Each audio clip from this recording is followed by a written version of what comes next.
Carta aos Hebreus, Hebreus capítulo de número meia dúzia, Carta aos Hebreus capítulo de número 6.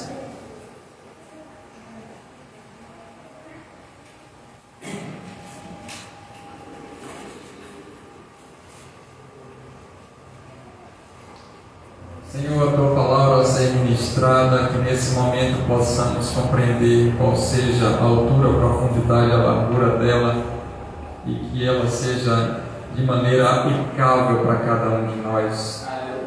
Revela-nos aquilo que está no Teu coração, na Tua mente, para que nós possamos entender e que Teu Espírito tenha liberdade de convencer-nos e ao mesmo tempo nos ensinar. Tudo isso é para a glória do Teu nome em Cristo Jesus, o nosso Senhor. Amém. Capítulo 6 de Hebreus inicia assim. Eu vou ler na Nova Versão Internacional.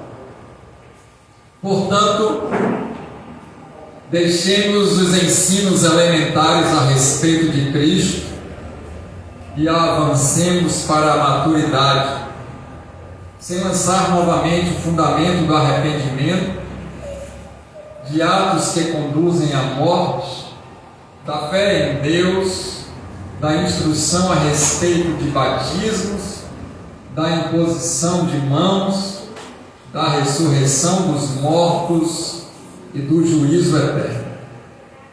Assim faremos se Deus o permitir. Ora, para aqueles que uma vez foram iluminados, provaram o dom celestial, tornaram-se participantes do Espírito Santo, experimentaram a bondade da palavra de Deus e os poderes da era que há de vir, mas caíram, é impossível que sejam reconduzidos ao arrependimento. Pois, para si mesmo, estão crucificando de novo o Filho de Deus, sujeitando-o à desonra pública. Pois a terra que absorve a chuva que cai frequentemente e dá colheita proveitosa, aqueles que a cultivam, recebe a bênção de Deus. Mas a terra que produz espinhos e ervas daninhas é inútil e logo será amaldiçoada.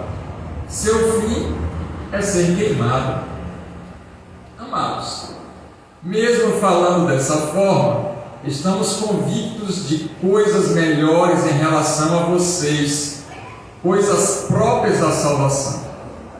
Deus não é injusto, Ele não se esquecerá do trabalho de vocês e do amor que demonstraram por Ele, pois ajudaram os santos e continuam a ajudá-los. Queremos que cada um de vocês mostre essa mesma prontidão até o fim, para que tenham a plena certeza da esperança, de modo que vocês não se tornem negligentes, mas imitem aqueles que, por meio da fé e da paciência, recebem a herança prometida até aqui. Amém. O escritor aos Hebreus, ele traz algo tremendo nesse capítulo, que para nós está como sexto, falando a respeito de algumas situações que são vivenciadas a nível de igreja e de mundo, nos dias nos quais vivemos, não somente naquele tempo, mas nessa era e aquela que há de vir, se assim Deus nos permitir ou conceder. E ele já inicia nesse versículo de número 1, do capítulo 6, dizendo para nós, como aqueles que estão em Cristo Jesus, que se aliançaram com o Senhor, por intermédio da nova aliança, que deixemos para trás, ou deixemos de lado, ensinos elementares a respeito de Cristo. Não que coloquemos esses ensinos ocultos ou que eles não sirvam mais para nós, mas chegou o momento da igreja avançar, do povo de Deus buscar uma nova maturidade espiritual, e se aprofundar no conhecimento das Escrituras Sagradas, a fim de não ser mais criança, não estar sendo mais amamentado com leite, mas com alimento sólido. Então ele não diz, esqueçam das coisas que vocês aprenderam, mas sim, ele diz assim, avancemos para a maturidade. Deus quer que cada cristão, todos os dias, se desenvolva, cresça, se aperfeiçoe para chegar na estatura do varão perfeito, Cristo Jesus, o nosso Senhor, ainda que não conseguiremos alcançar essa maturidade nesse tempo, nessa vida, devido às nossas limitações, inclusive pecaminosas, porém, Ele quer que a gente avance para o alvo, que é Cristo Jesus, e saia de um patamar infantil, inerte, para um patamar de uma vida cristã plena, desfrutando da abundância espiritual que está disponibilizada nas Escrituras, no nosso Cristo Jesus, o Senhor. E aí ele diz, sem lançar novamente o fundamento do arrependimento. Então ele diz assim, ó, sem deixar, sem perder a essência do aprendizado que fez com que nós viéssemos a nos converter. Então a gente não vai lançar outro fundamento que já foi através dos apóstolos e aquilo que foi falado através dos profetas. Não é ter novos ensinamentos e novos aprendizados, mas sim se aperfeiçoar naquilo que os profetas falaram e aquilo que os apóstolos ensinaram. E tudo que eles falaram e ensinaram está relacionado com arrependimento. Então a gente vê nos nossos dias de hoje muitas palavras, muitas sons, muitas emoções, muitos movimentos, muitos congressos, muitos seminários, muitos circuitos, muitos eventos gospel, mas a palavra de arrependimento, de confronto contra o erro, de um entendimento para uma mudança de pensamento e de comportamento de vida, como aquele que se encontrou com Cristo e mudou completamente a maneira de falar, a maneira de se vestir, a maneira de se comportar, as atitudes, a vida como um todo. Isso é importante porque é um fundamento, porém Deus requer mais do que isso para nós agora, que nos arrependemos diariamente e não vivemos mais uma vida de pecado. Ele quer que a gente avance para um grau de arrependimento no qual a gente percebe o quanto a gente está fazendo pouco para Deus nessa era e nesse tempo. Um arrependimento, de um fraco arrependimento, um arrependimento tardio de algo que praticou, um arrependimento porque deixamos algumas coisas sem fazer e não percebemos que estamos não fazendo. Arrependimento de um arrependimento tardio seria um ponto principal aqui para essa maturidade. E aí ele continua ainda, de atos que conduzem à morte, quer dizer, de ritos inúteis, de uma religiosidade, de algo que não vai modificar a vida. Então vamos deixar isso de lado, aquilo que fazemos como pessoas religiosas para cumprir um ritual eclesiástico, um ritual evangélico, denominacional, dominical. Precisamos então ir para os cultos, frequentar os cultos, estar juntos nesses momentos para uma edificação da igreja, para que a gente possa estar fortalecido em fé, para que um possa gerar esperança no outro, orar pelo outro, ajudar o outro, entender o outro, viver com o outro, e não mais ir para o culto porque é uma obrigação dominical, porque senão a segunda-feira eu vou ficar com alguma escassez espiritual porque não compareci a uma obrigatoriedade da igreja. Por isso que ele fala, então, vamos parar com esses ritos inúteis de atos que agora conduzem à morte, de coisas que não são mais para vocês nesse nível de maturidade. Vamos parar com rituais de coisas que a gente faz sem entender, sem perceber e sem refletir o porquê que está fazendo. O convite aqui do escritor aos Hebreus, através da iluminação do Espírito Santo, é para que a gente possa examinar a nós mesmos, vendo qual é a nossa motivação de fazer as coisas para a glória de Deus. Isso que a gente está fazendo vai refletir para a glória de Deus. Quer comais, quer bebais, fazer tudo para a glória de Deus.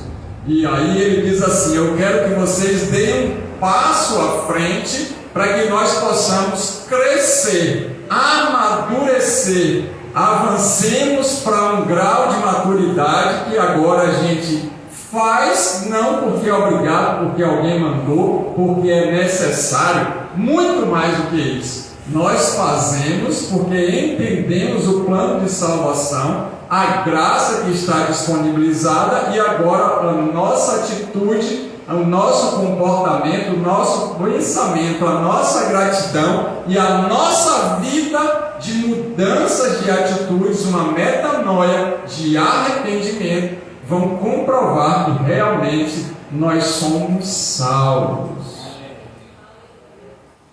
Isso aí a gente ainda está no versículo de número 1.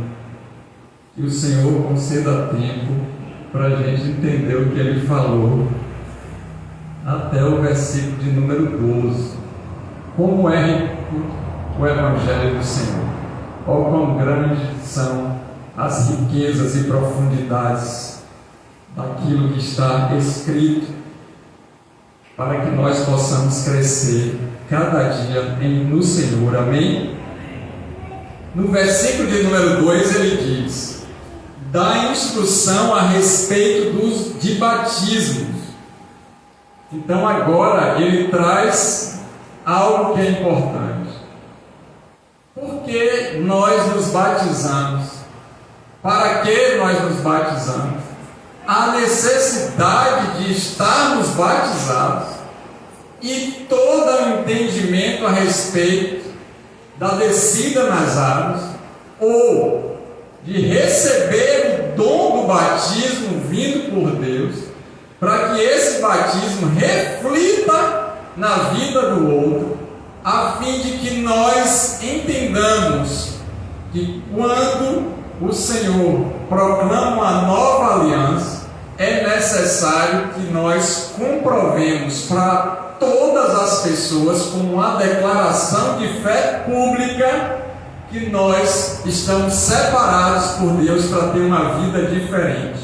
Então ele diz: olha, eu não quero mais que vocês dêem um mergulho, ou que sejam afogados na água, ou simplesmente que tomem um banho de piscina, ou quem sabe alguém que tenha um acesso ao rio e possa adentrar para curtir aquele momento de sol, ou até mesmo fazer uma caravana para mais de 1000 pessoas mergulharem em uma terra, em um rio que não conhece, para poder ficar fotografado nas redes sociais. Eu quero muito mais do que isso. Eu quero que vocês tenham entendimento a respeito da profundidade e o significado do batismo, uma instrução a respeito dessas coisas. Qual o significado do batismo para a minha e para a sua vida, para aquele que já adentrou nas águas e para aquele que saiu das águas? A mortificação do nosso corpo, a exposição pública dizendo que nós éramos aquela pessoa, fomos sepultados, enterrados e ressuscitados para uma nova vida. As coisas velhas se passaram, tudo novo se fez. Eu não estou sendo moldado, eu não estou sendo modificado apenas, eu estou em uma nova vida. Aquela foi sepultada no batismo em Cristo Jesus, o nosso Senhor. Então tudo aquilo acabou, ficou para trás. Eu agora sou uma nova criatura, você também é uma nova criatura. Avancemos para essa maturidade, essa compreensão, esse entendimento que o Espírito Santo está nos projetando a partir desse momento. E ele fala assim: da ressurreição dos mortos.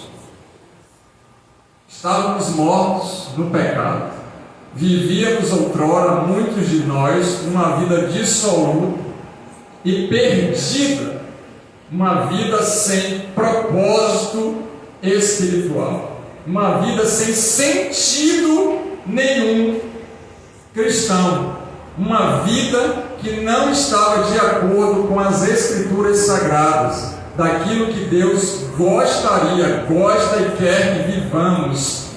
Então, Deus, pela infinita grandeza e poder dele, nos ressuscita dos mortos. Ele nos tira do império das trevas e nos transporta para o reino amado do seu Filho Jesus Cristo. Ele faz com que a nossa vida lá fora de morte se torne agora uma vida avivada, uma vida verdadeira, uma vida para todos sempre com Ele. Essa ressurreição dos mortos, a certeza que quando esse corpo físico se findar, ressuscitaremos assim como Cristo ressuscitou e está com o corpo glorificado para sempre. Amém. Uma certeza de que ainda que a gente venha morrer fisicamente, espiritualmente estamos sempre vivos, porque Cristo ressuscitou primeiro e todos os demais ressuscitarão com Ele, como é a promessa e o cumprimento da verdade. O único líder espiritual que ressuscitou foi Jesus, e é o único que vai continuar vivo para sempre.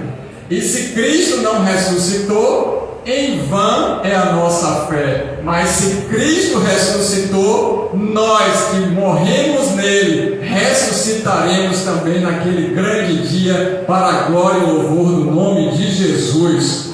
Então nos afastemos de tudo aquilo que conduz à morte. O salário do pecado é a morte, mas vivamos agora para alcançar o alvo, que é Cristo Jesus, o nosso Senhor, uma vida repleta e cheia de Deus.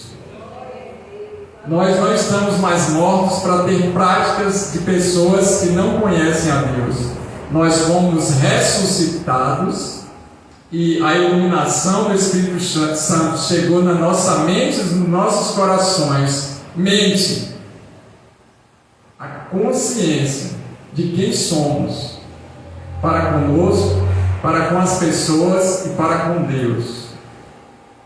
Alma, coração, os nossos desejos, as nossas vontades, a nossa inteligência, as sabedorias, os momentos de entendimento, tudo isso agora é para a glória de Deus em vida.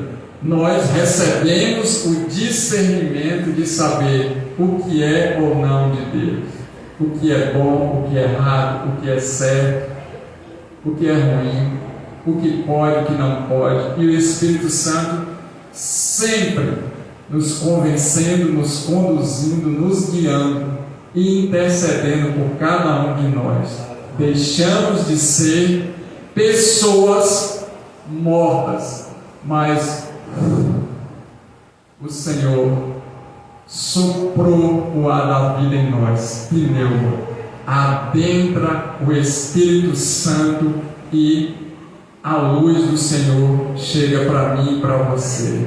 Então andemos como pessoas que estão na luz, não nas trevas, cambaleantes e perdidos, mas que possamos cada dia avançar para essa maturidade, independente da idade ou do tempo de conversão. Amém. E ainda ele finaliza o versículo 2 dizendo: e do juízo eterno. Todos os caminhos levam a Jesus, a Deus e ao Senhor, em juízo, em amor, só em Cristo Jesus. Ele é o caminho e não existe um outro para se encontrar com Deus. O juízo. Deus julga todos os atos de cada ser humano. Deus julga todas as atitudes, os pensamentos. Aquilo que a gente pensou e não falou, Deus julgou. Aquilo que a gente vai pensar ou vai praticar, já está julgado. A única maneira de se livrar da condenação foi por intermédio e sempre será do sangue de Jesus. Por causa de Cristo nós não somos condenados. Cristo se fez maldito por mim e por você e por todo aquele que crê. O juízo de Deus acontece diariamente. E por que então algumas pessoas não são punidas, não acontece nada com elas? Nós olhamos e percebemos que tem pessoas que fazem tantas coisas ruins e a vida delas parece que tudo dá certo, prosperam. Asaf também, ele percebeu isso como salmista, e ele diz: Deus, eu estou fazendo tantas coisas boas para o Senhor, e a minha vida em comparação a eles parece que é um caos. Mas quando eu entrei no santuário do Altíssimo, no lugar secreto de oração, e eu percebi o final deles, então eu entendi que tudo que eles tinham e viviam não servia de nada, porque o Senhor é um Deus que vai nos fazer viver para sempre em paz. O juízo de Deus é certo. Eles podem até estar pensando que não vai dar nada, que compraram o tribunal de júri, que compraram os juízos terrenos. Eles estão em conluio. Eles pensam que agora estão devendo favores e pessoas devem favores a eles e não vai dar nada em nenhum dos segmentos sociais. Mas quando chegar no dia final, se eles não forem agora cobrados, naquele grande dia não terá mais como se arrepender. Por isso que ele vai adentrar a partir de agora em uma explicação muito específica para aqueles que estão em Cristo e para aqueles que observam a nossa vida em Cristo, porque Deus julgará tanto os santos quanto os ímpios. Deus julgará cada um individualmente.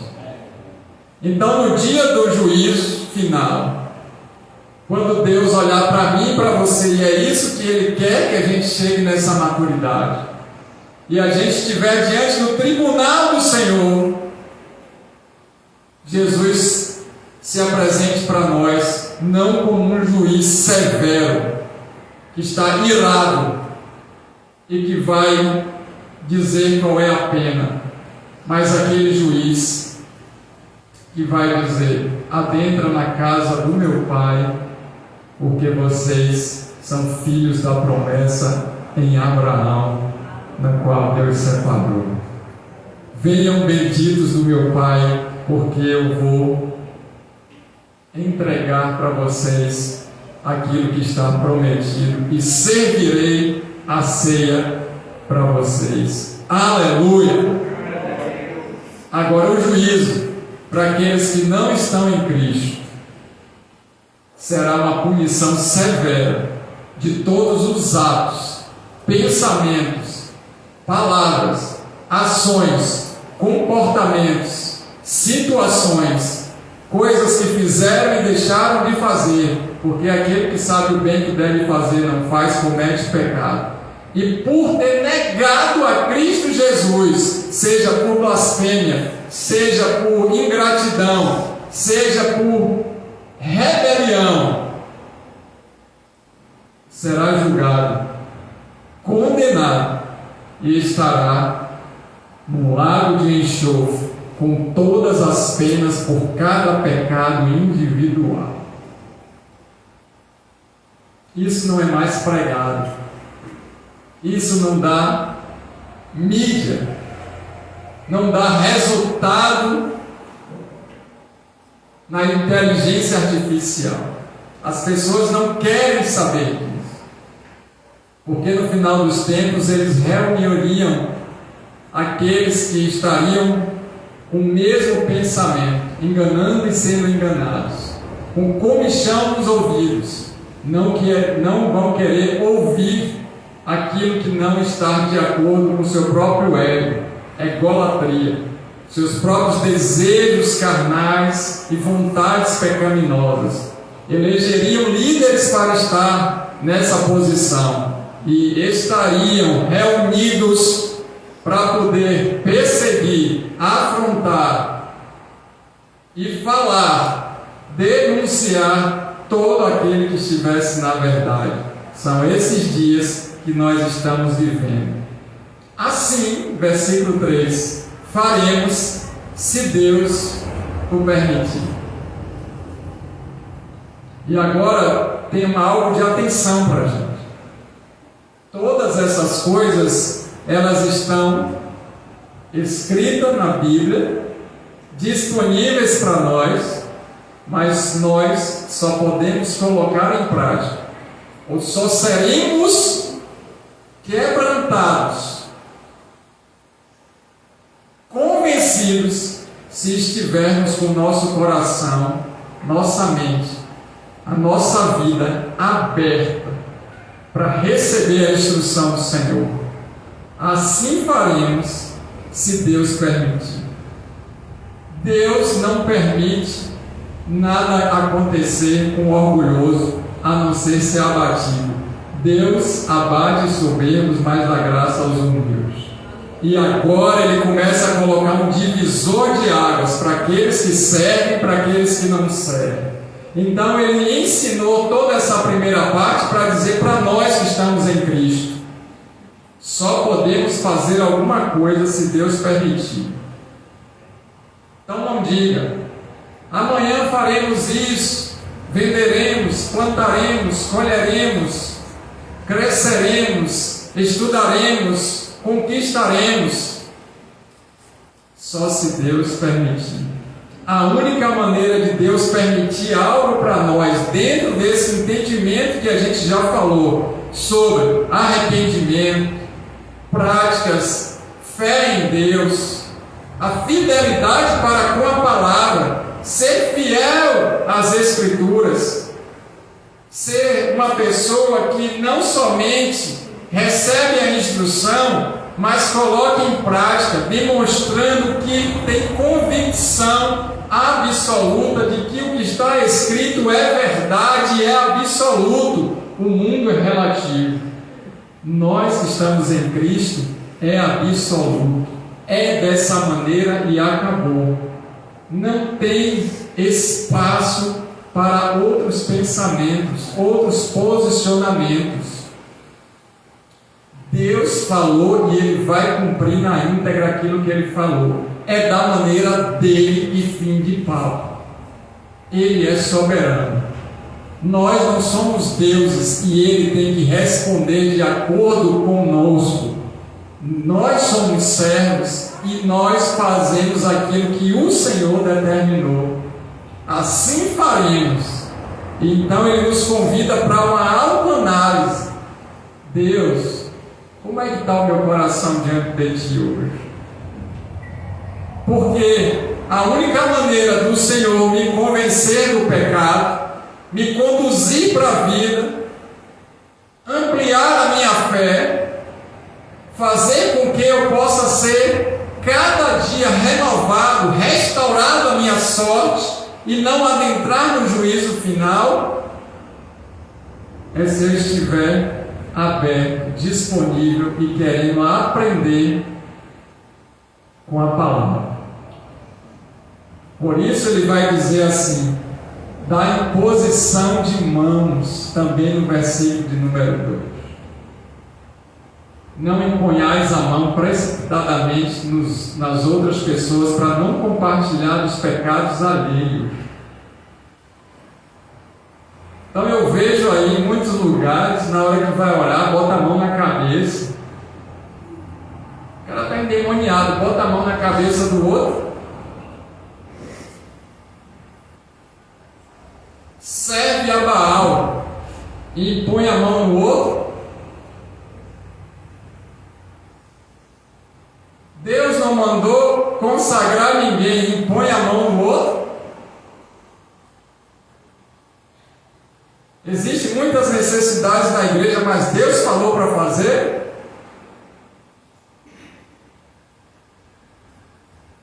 A pessoa não tem uma vida de intimidade com o Espírito Santo, não convive com Deus, não se comporta como um verdadeiro cristão e libera ou a bênção ou a maldição. Então, o entendimento da imposição de mãos pode ser para cura, mas para doença, para bênção ou para maldição. Só que o detalhe é que não existe mais maldição para aqueles que estão em Cristo Jesus, o nosso Senhor.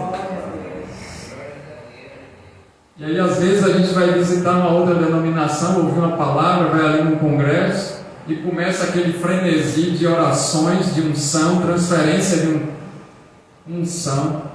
Uns são e outros não. Então cuidado, porque talvez aquele que está impondo a mão é do que está do lado de uns não. Não conhece a vida, não anda, não está sendo discipulado, não convive junto. E aí eu vejo tantas pessoas num grau de infantilidade tremendo. É porque falou algumas coisas, deu uma rajada de línguas que não conseguiu nem discernir se era o capeta ou se era uma repetição sonora. A gente consegue falar em línguas, irmão? Vamos repetir? Xaramanai. Todo mundo. Você falou o quê? Então toda vez que você vê o pregador ministrando alguma coisa e no meio daquela ministração ele dá uma rajada de língua, ele libera uma palavra, que é uma palavra para poder a pessoa se alegrar, cuidado. A língua estranha do falso profeta antecede a palavra de mentira liberada posteriormente. Teve algum tradutor? E você não traduziu o que foi que ele falou? Então essas palavras de longo alcance para animar o público e fazer com que eles estejam abertos para serem enganados, essa língua estranha entra para logo depois impor as mãos e aí faz aqueles derramamentos de óleo e mela todo mundo e aí começa a falar um bocado de coisa. E tudo está voltado para bens materiais. Não se deixe enganar.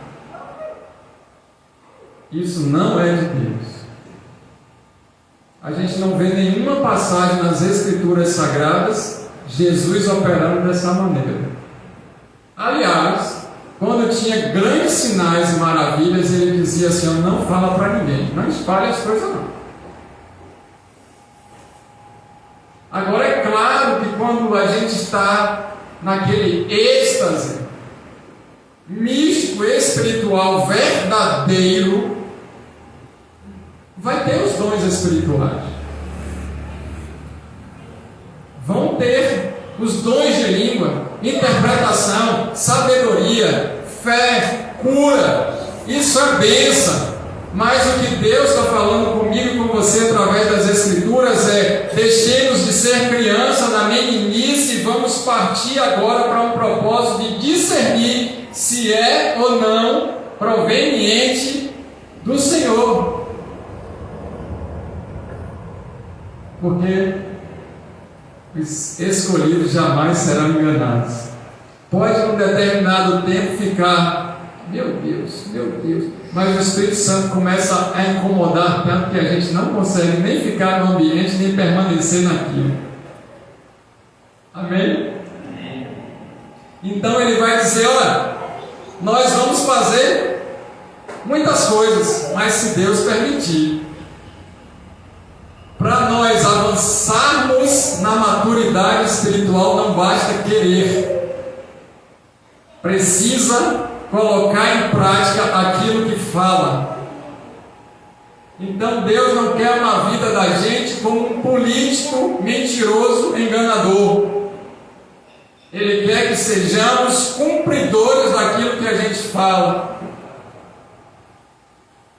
Deus permite que a gente amadureça espiritualmente se a gente estiver disposto a doar o nosso tempo, a nossa vida, para Ele como um todo. Amém? Se isso não acontecer, permaneceremos adultos com a mente infantilizada. Cristãos de 40, 50 anos de evangelho, vivendo como recém-convertido, com um acréscimo de algo ruim, sem a motivação do primeiro amor, de pregar o evangelho, de sair para fazer evangelismo, de paixão pelas almas perdidas, de vontade de proclamar a salvação, de realizar uma obra social para ajudar as pessoas sem querer nada de troca, independente se ela vai congregar com a gente, se ela vai se converter. E a gente começa a viver uma vida religiosa, proselitista. A gente faz alguma coisa porque a gente está recebendo de troca. E aí Deus quer que a gente deixe tudo isso para trás e viva uma nova vida de maturidade no Senhor. Posso ouvir um glória a Deus?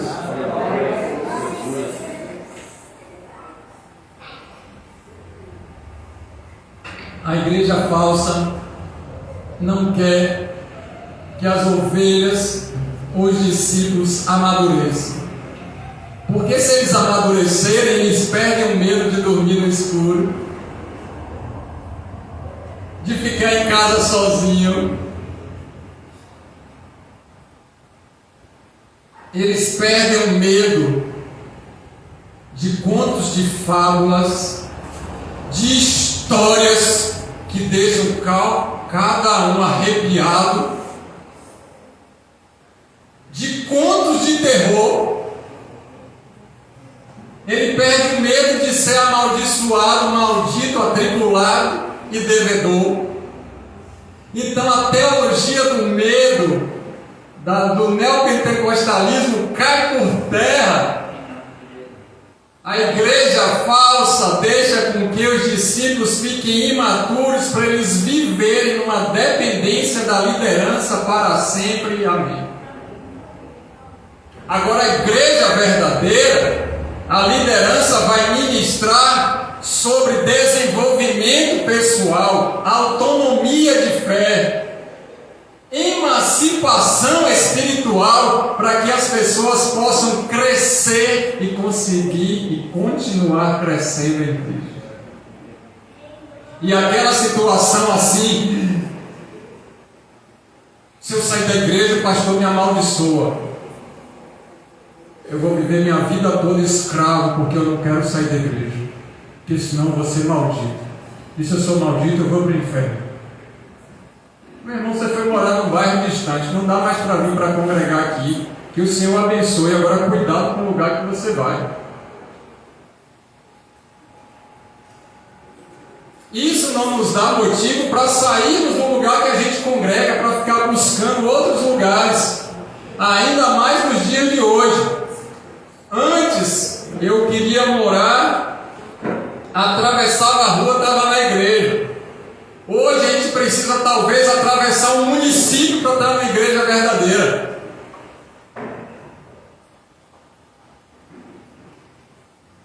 Então todas essas mentiras mentiradas de teologia da prosperidade. Deus vai te dar, você vai enriquecer. De todos os medos que a gente tinha, se você não fizer isso, vai acontecer aquilo. E se não orar assim, assim, quebrando isso, quebrando aquilo, desfazendo isso, aumentando aquilo, dando isso, fazendo isso, uma troca, uma barganha. Quando éramos crianças, andávamos como crianças. Agora nós andamos como adultos e crescidos. Teologia positivista, jargões, palavras de alcance de sucesso, programação de neurolinguística, estudos das estatísticas das doenças que acometem as pessoas para pregar a respeito disso e falar através da interpretação neuropsíquica do que a pessoa está passando, para liberar uma palavra através de uma interpretação mental, não espiritual. Hipnotismo dentro das igrejas. As pessoas caem, mas não é mais cheia de Deus. Elas caem porque foram hipnotizadas. Regressões. Os aconselhamentos nos gabinetes pastorais agora são pagos pelos pastores coach. A música evangélica se tornou um circuito gospel de altos faturamentos, onde pessoas que nunca foram convertidas são exemplos para aquelas que nunca se converteram.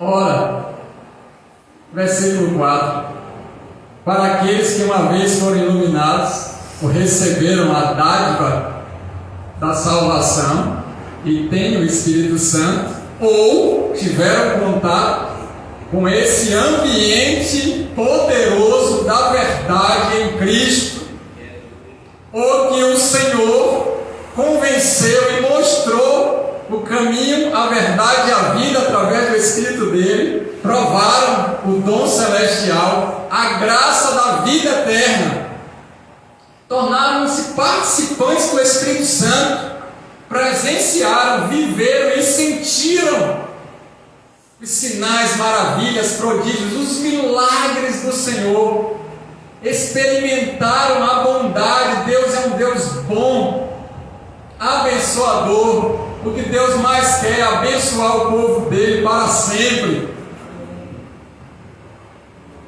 Experimentaram a bondade da palavra, provar e ver que o Senhor é bom, a palavra de Deus, e os poderes da era que há de vir. Tiveram contato com o mundo espiritual para a eternidade, se encontraram com o Senhor de alguma maneira. Pode não ter sido um encontro de conversão verdadeira, mas desfrutaram dessa graça maravilhosa. Mas, versículo 6, estão desviados, mas caíram. É impossível que sejam reconduzidos ao arrependimento. Uma vez, aqui a gente tem 3 situações. Uma vez em Cristo, viveu, fez aliança com o Senhor, teve uma vida coerente com o Evangelho, mas o ativismo, as coisas dessa vida, e aí a gente pega a parábola da semeadura. A semente é a palavra, mas o solo é a nossa vida. Como é que está o solo para receber essa palavra? Como é que está o seu solo hoje? Como é que está o seu terreno hoje? Como é que está a nossa terra para receber essa semente que é poderosa para brotar, germinar e produzir frutos dignos de arrependimento e prosperidade e saúde em 30, 60 e 100 por 1? Depois que ela foi plantada, o que a gente vai fazer para manter essa palavra crescendo, tirar as ervas daninhas, adubar, molhar. E aí a gente se atrapalha pensando que a palavra de Deus inverte, é a terra. E a palavra que é a semente somos nós. E aí a gente caiu no terreno pedregoso, por isso que não deu fruto. Aí eu comecei a congregar naquela igreja do pastor Léo, acabou o movimento. É o terreno pedregoso. Não! Somos nós que estamos ter que estar preparados para receber essa palavra. Qual é o tipo de terreno do seu coração? Essa é a reflexão hoje. Porque se nós viemos para o momento de ceia do Senhor, de unidade, e o nosso coração está à beira do caminho, a gente está aqui, mas o nosso pensamento está nos pagamentos da conta de amanhã. A gente está aqui, mas a gente já navegou por todas as situações possíveis na cidade e voltou. A gente está aqui, mas a nossa mente não está. Deus não deixa a gente crescer. Você já viu uma criança de 3 anos dirigindo carro? Você já viu alguém que não tem habilidade em alguma coisa, está desempenhando alguma situação? Deus não seria irresponsável e imprudente de colocar nas nossas mãos algo que a gente não teria condições, porque o nosso coração está fechado para receber a palavra poderosa. E aí ele diz o seguinte: aqueles que conheceram esse dom da vida e agora ficaram duros, já não acredita mais nos sinais, quer ver para crer, duvida da palavra, está desconfiado porque sofreu alguma coisa, está vendo um bocado de coisa acontecer e não é vigilante não, é desacreditado nas coisas de Deus. Ou que um dia viveu tudo isso, mas desistiu de estar com o Senhor, porque aconteceu tanto corre-corre na vida, os dias de aflições, dias trabalhosos, maus, e aí foi substituindo o momento com o Senhor por outros afazeres da vida, e aquilo foi, e daqui a pouco estava na igreja todos os dias, estava orando todos os dias, estava jejuando uma vez por semana, estava em comunhão com os irmãos, mas agora só vai na igreja uma vez por mês, quando se lembra, agradece ao Senhor na hora do almoço. Jejum, isso aí nem existe mais, Deus é mais. Mas estão vindo para a igreja, batendo cartão de ponto, trazendo dinheiro certinho no gasofilaço. Caíram, perderam o primeiro amor. Ou outros que estão realmente no mundão, que outrora estava ministrando a palavra em louvor e hoje não tem espaço para poder botar nenhum desenho no corpo. Outrora estava com um vestidão cobrindo toda a roupa, todo o corpo, e agora não tem nem mais peça para cobrir nada. E essas pessoas estavam como referências na mídia, enganando os incrédulos, porque nós que estamos em Cristo, no primeiro momento que abriu a boca, a gente já discernia. Caíram. Mas também, ele está nos ensinando o seguinte: aqueles que ainda não se converteram, mas que participaram disso tudo e ainda não fizeram aliança com Jesus Cristo. Eu não quero agora não, vou deixar para amanhã. Eu vou arrumar umas coisas aqui em casa e volto. Não, eu tenho que cuidar do meu gado. Não, eu vou ver os meus parentes que morreram. As desculpas que deram para Jesus. Eu vou fazer algumas coisas ainda, eu estou muito novo, né? Eu estou muito novo.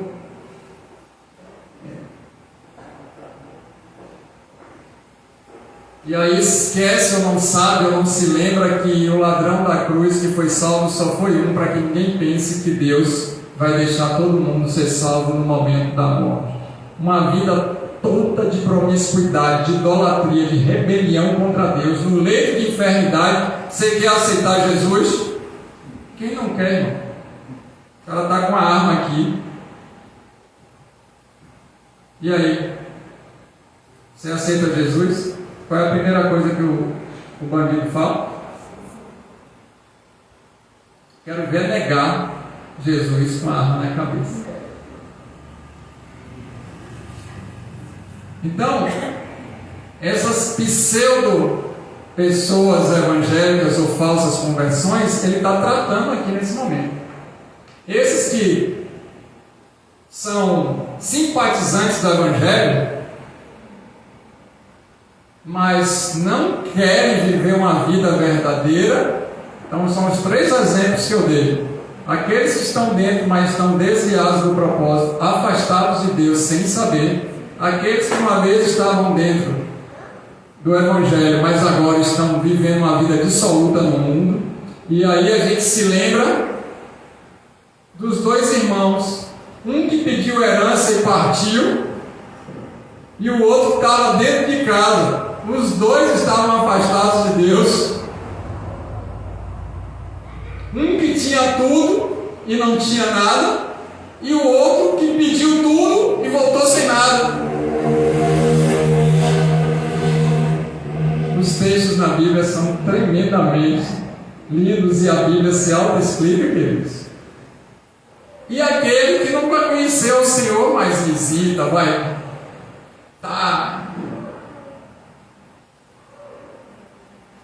é artista, dá dízimo alto, canta bonito, tem um vozeirão, todo mundo pensa.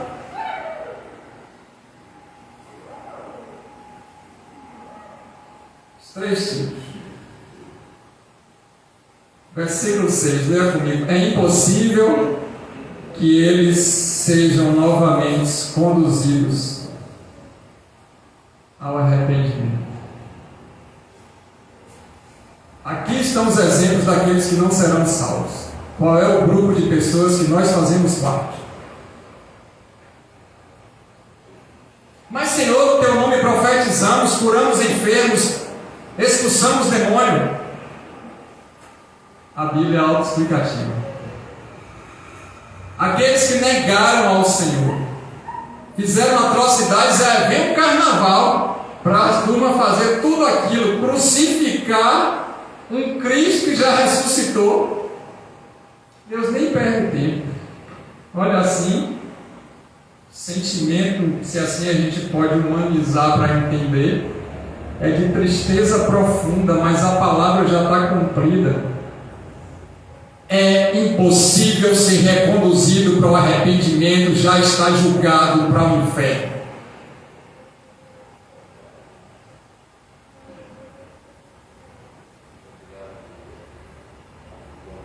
Não, hoje a gente tem que trabalhar com ecumenismo. Outrora estava com o Senhor. Louvores poderosos, ministração poderosa, cheia de Deus. Agora,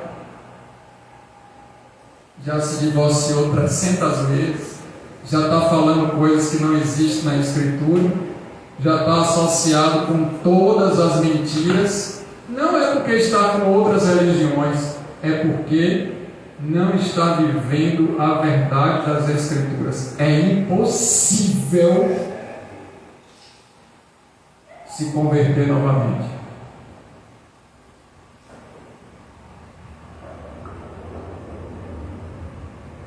A igreja não está orando, fulano nunca vai se converter.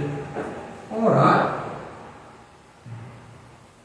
Ainda que Elias, Moisés apareça intercedendo por esse povo, eu não ouvirei a oração deles.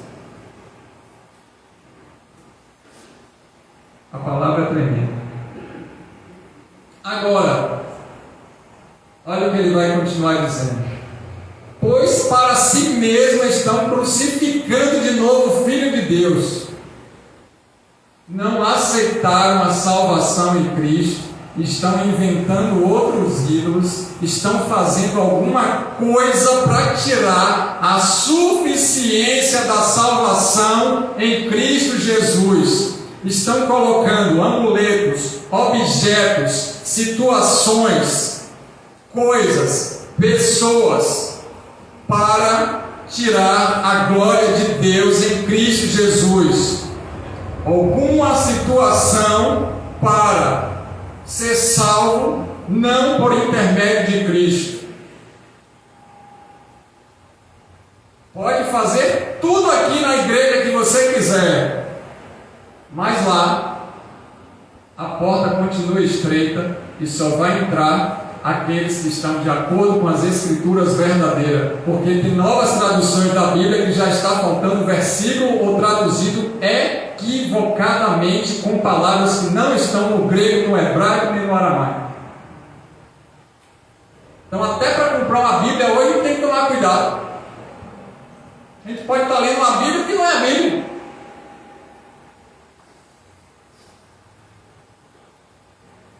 Meu Deus! Final dos tempos, para a volta de Cristo, crucificando de novo o Filho de Deus, sujeitando a desonra pública. Você acha que alguém vai desonrar a Cristo e vai ficar por isso mesmo?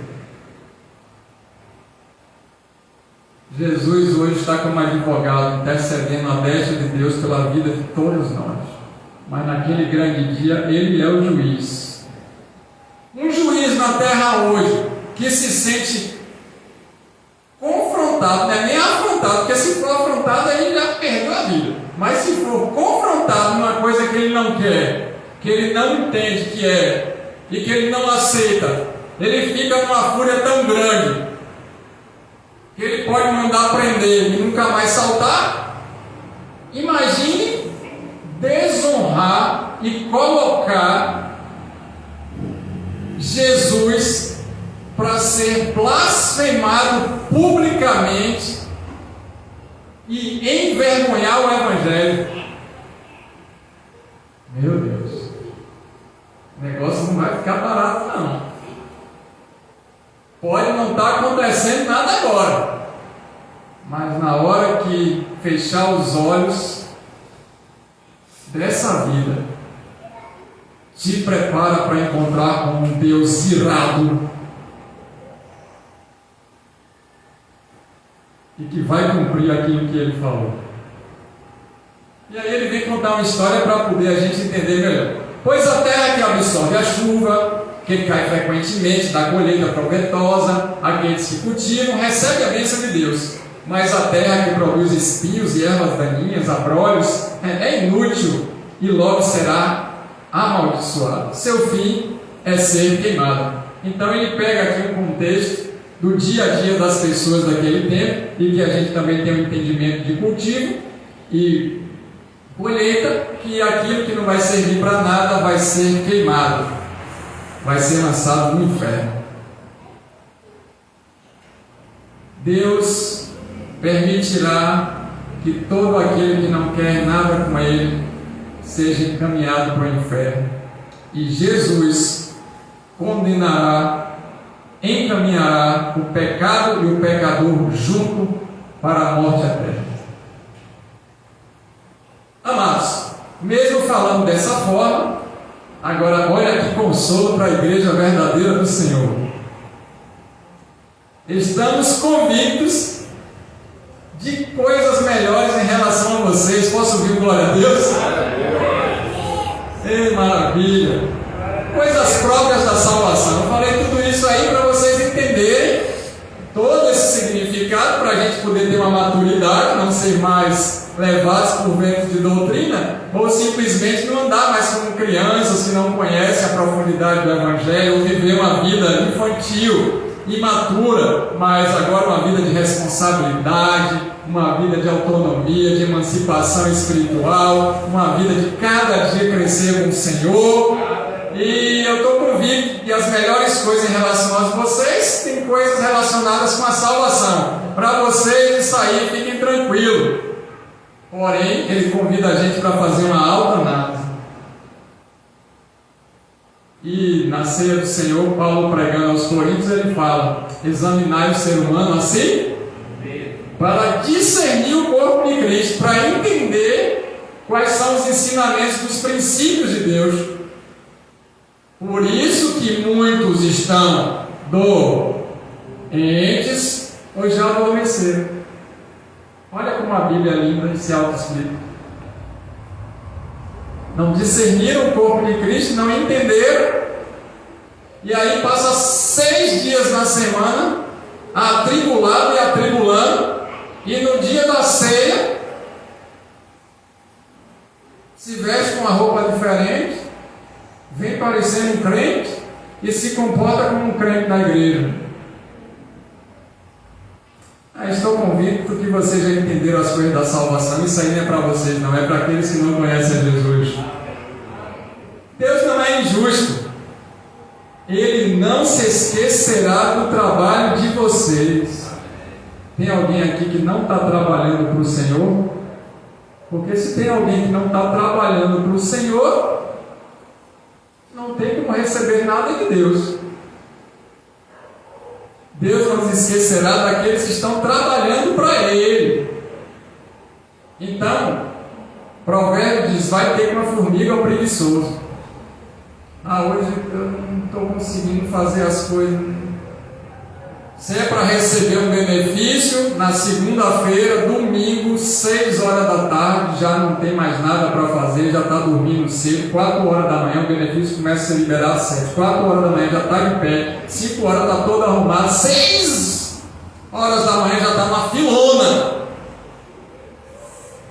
Agora chovendo, não vou para a igreja hoje não, estou sem guarda-chuva. Sol terrível de tarde, rapaz, estou todo dolorido com esse sol. Eu acho que eu vou à igreja para a semana. Tem 12 encontros de casais, para que eu vou para ele? Eu só vou escolher um por ano.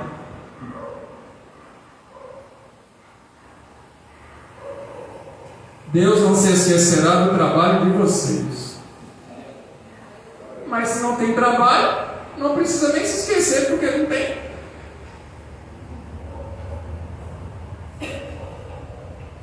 Quantas almas ganhamos nesse mundo para o Senhor e elas estão congregando e sendo discipuladas por quem? Quantas pessoas vocês ganharam para Jesus nesse ano e estão fora do mundão? Estão sendo discipuladas, estão acompanhando elas. Não, isso não é para mim não. Isso é para o evangelista. Aliás, ele foi consagrado para ser evangelista, para ganhar a alma e trazer para a igreja. Indo por todo mundo, pregai o evangelho, ensinando a todos sobre as Escrituras e ainda batize eles em nome do Pai, do Filho e do Espírito Santo.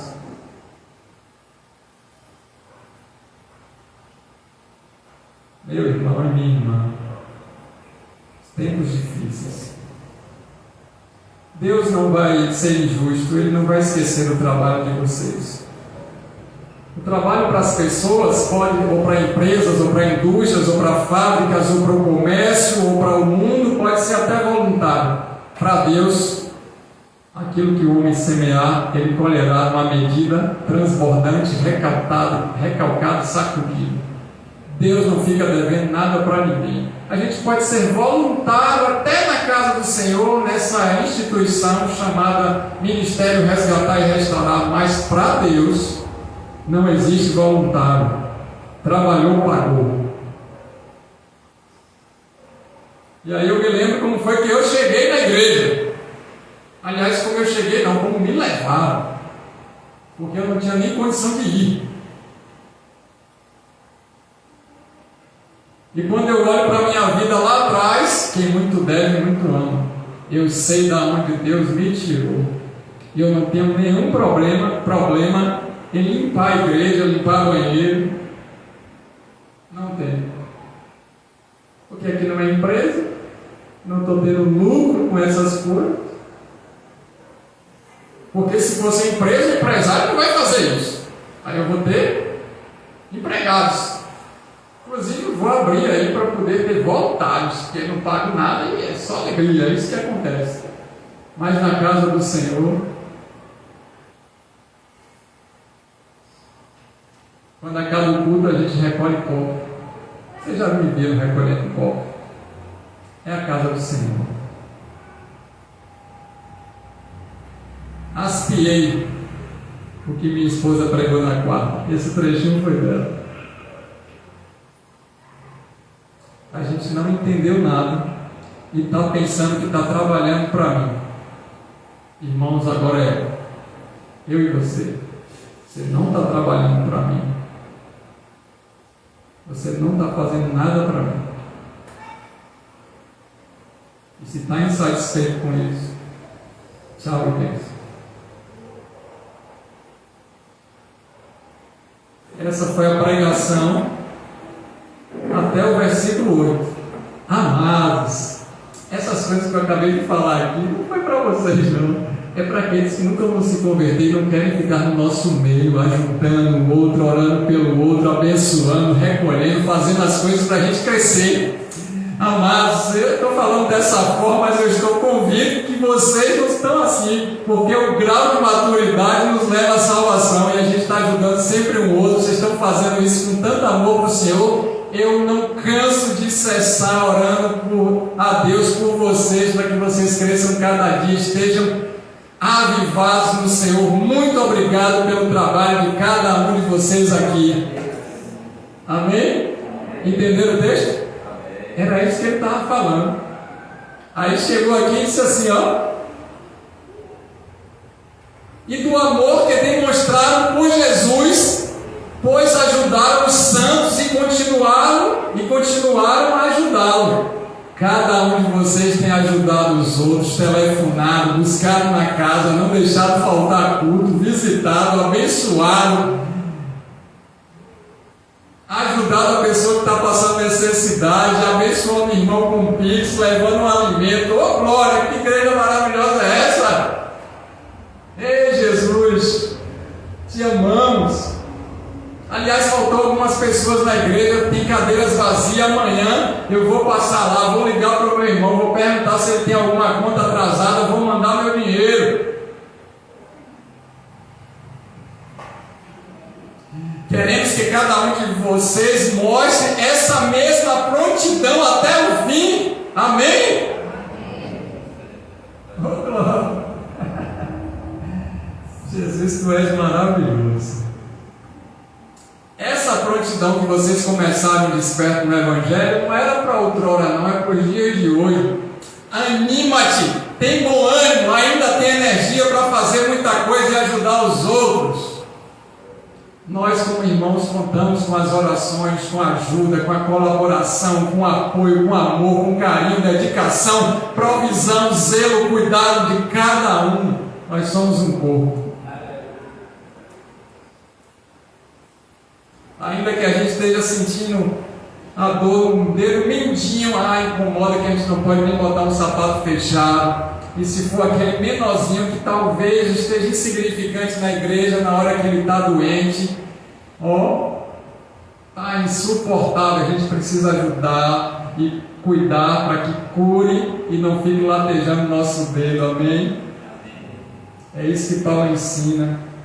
E ele diz: essa prontidão até o fim, para que tenha uma plena certeza da esperança. Uma fé perseverante. Para que a gente tenha a plena certeza que essa promessa é verdadeira da salvação. Quem é salvo, pratica essas coisas, está sempre motivado, se motivando os outros e realizando tudo para a glória de Deus, dentro e fora da igreja para sempre. Vai chegar dias que não vamos ter mais como congregar num espaço físico. Se a gente não estiver preparado para esses dias,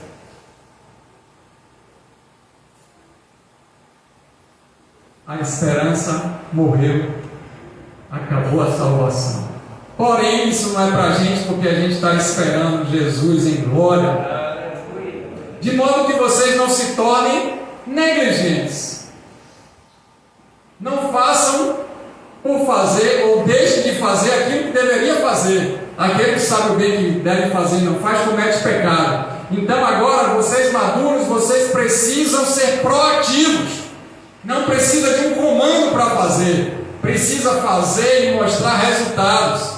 Precisa fazer e glorificar o nome do Senhor. Precisa estar motivado e envolvido com a igreja local, com os irmãos, para poder trabalhar para o Senhor com a gratidão, porque Ele tem nos dado tudo, inclusive saúde, para trabalhar para Ele.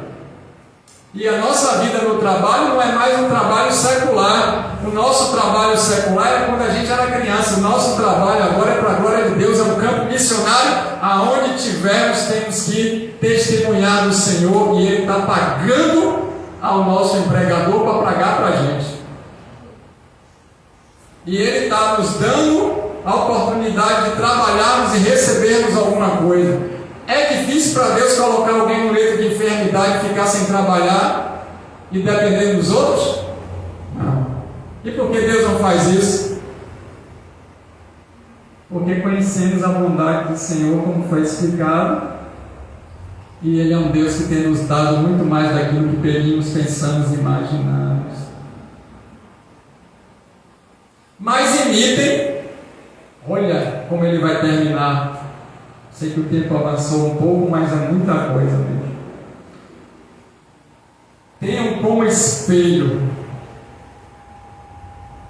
e busquem fazer semelhante ou muito parecido com aqueles que, por meio da fé, a fidelidade à palavra, o compromisso com as Escrituras Sagradas, e cheio de paz, uma tribulação, guerra, problema, a pessoa está centrada em paz, sabendo que ele serve a Deus e que Deus modificará qualquer situação e levará para a glória.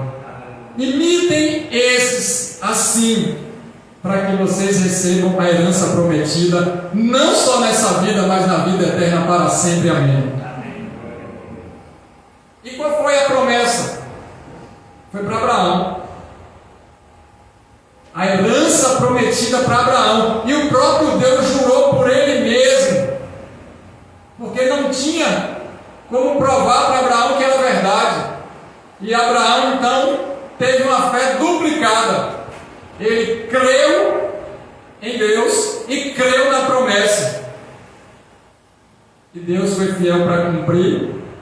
E Abraão hoje está na glória e nem sabe que nós fomos alcançados por aquela palavra e aquela ação dele naquele tempo.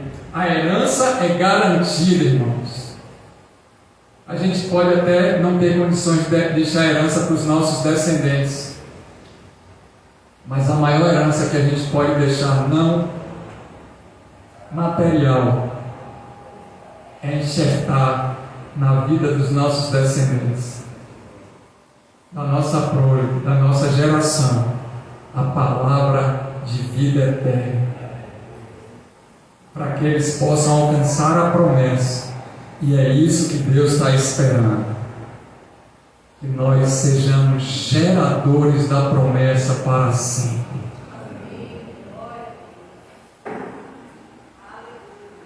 Por isso que a circuncisão era no prepúcio, para que quando os garotos vissem, para que quando a comunidade soubesse que era de Deus, ia gerar a partir do órgão sexual masculino um símbolo da semente da promessa de salvação em Cristo Jesus, que viria, veio e há de vir, como herança do cumprimento da palavra de Deus para sempre. Amém.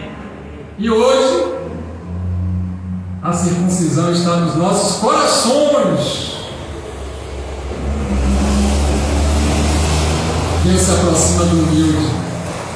e Ele faz com que esse humilde seja gerador da salvação eterna para sempre em Cristo Jesus. Amém. É isso que eu queria compartilhar e comunicar a vocês.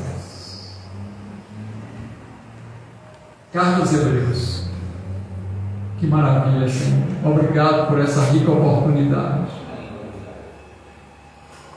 Senhor, queremos ceiar até que Tu venhas. Sabemos que o Senhor está encurtando o tempo para que a gente não se perca. Obrigado por esse momento de ceia. Já consagramos todos os elementos da ceia ao Senhor.